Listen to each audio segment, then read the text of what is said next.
जय श्री गणेश। नमस्कार, मैं आचार्य संजय द्विवेदी मकर राशि का नवंबर माह का मासिक राशिफल लेकर आपके सम्मुख उपस्थित हूँ। ये मासिक राशिफल आपके चंद्र राशि पर आधारित है। जिन जातकों का मकर लग्न है उनको वे राशिफल अवश्य देखना चाहिए। मकर राशि के जातकों के लिए ये माह किस प्रकार का रहेगा, किस प्रकार के लाभ मिलेंगे, कौन सा भाव प्रबल हो रहा तथा कहाँ पर समस्या आ सकती है, संपूर्ण विश्लेषण मैं करने जा रहा हूँ। जो समस्या है उसका क्या निराकरण है ये मैं वीडियो के अंत में दूंगा, अतः वीडियो को पूरा देखने का प्रयास करें, क्योंकि जो ज्योतिष से संबंधित समस्त ज्ञान है वो यदि आप स्किप करेंगे तो पूर्ण चीजों का आपको ज्ञान नहीं हो पाएगा, आप पूरा वीडियो समझ नहीं पाएंगे। तो कृपया वीडियो को पूरा देखें। मकर राशि के लिए जो ग्रहों की स्थितियां वो इस प्रकार होंगी। लग्न में ही स्वयं शनिदेव होंगे जो कि मार्गीय अवस्था में आ चुके हैं। तृतीय भाव में मीन राशि में गुरुदेव बृहस्पति होंगे। चतुर्थ भाव में राहु का गोचर चल रहा होगा। षष्ठम भाव में मंगल होंगे तथा यहाँ पर दसम भाव जो अत्यंत प्रबल हो रहा है वहां पर सूर्यदेव शुक्राचार्य तथा वहां पर बुध भी होंगे तथा केतु का गोचर चल रहा होगा। तो चतुर्ग्रही योग दसम भाव में चल रहा है। इसके पश्चात 11 नवंबर को शुक्राचार्य का राशि परिवर्तन होगा। 13 नवंबर को बुध तथा मंगल का राशि परिवर्तन होगा। मंगल वक्री अवस्था में आकर वृषभ राशि में प्रवेश कर जाएंगे तथा सूर्यदेव का परिवर्तन 16 नवंबर को होगा। इसी माह में ही 24 नवंबर से गुरुदेव बृहस्पति मार्गी अवस्था में। जब लग्न का स्वामी लग्न में होता है, स्वयं की राशि में होगा, तो अत्यंत बलवान स्थिति होती है। तो शनिदेव यहाँ पर बहुत प्रबल स्थिति में है, यहाँ पर केंद्र में है। केंद्र का एक प्रबल पंच महापुरुष नामक राजयोग, जिसे शश नामक राजयोग कहते हैं, वो बनाकर बैठे हुए हैं। शनिदेव अकेले इतने क्षमतावान हैं, इतनी उनकी क्षमता है कि वो राजा बना सकते हैं। तो यहाँ पर ये मार्गी अवस्था में भी आ चुके हैं। इनका जो मूवमेंट है वो द्वितीय भाव अपनी ही मूल त्रिकोण कुंभ राशि की तरफ हो रहा, तो ये अत्यंत लाभदायक हो रहा है। तो आप बहुत बलवान स्थिति में होंगे, आपका प्रभाव भी बढ़िया होगा, आप प्रभुत्वशाली होंगे, आपका सामर्थ्य बढ़ेगा, आप बलशाली होंगे, शक्तियों का आपके अंदर समावेश होगा।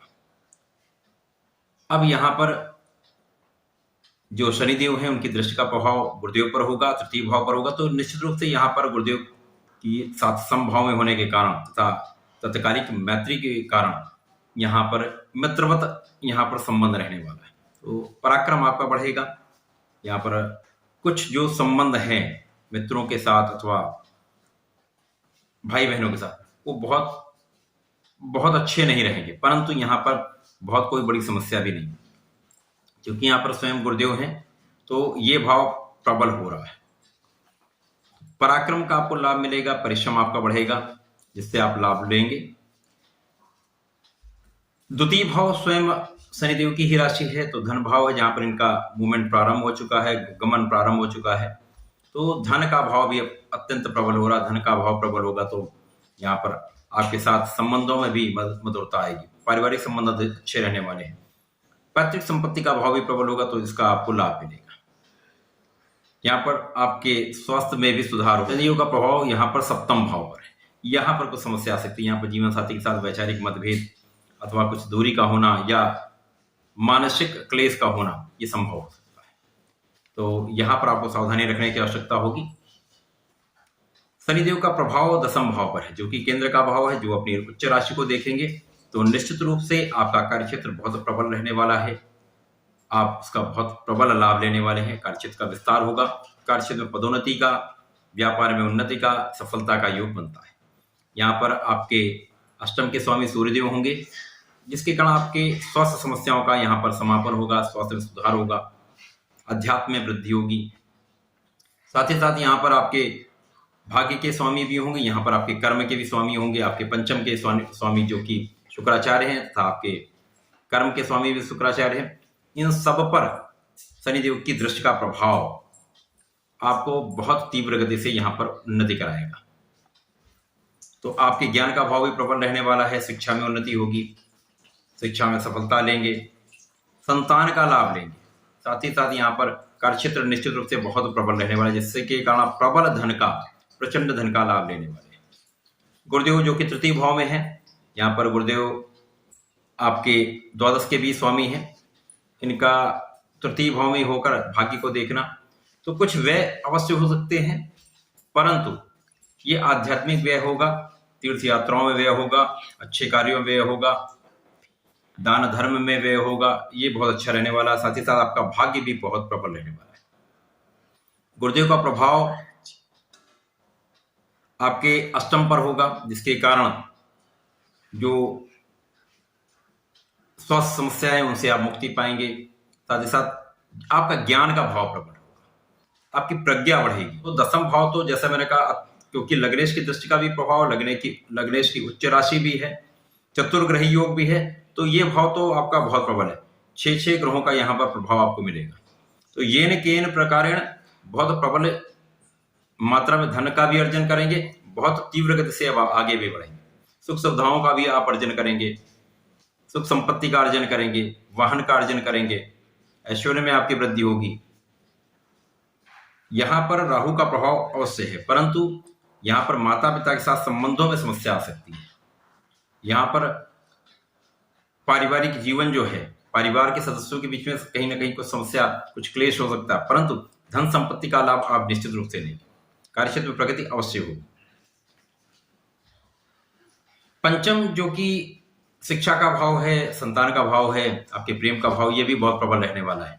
यहाँ पर शुक्राचार्य आपके पंचमेश हैं, जो कि आपके कर्म के भी स्वामी हैं। उनका केंद्र में होकर मालव्य योग का निर्माण करना, उस पर लग्नेश की दृष्टि का होना, गुरुदेव की दृष्टि का होना, ये प्रबल लाभकारी हो रहा है।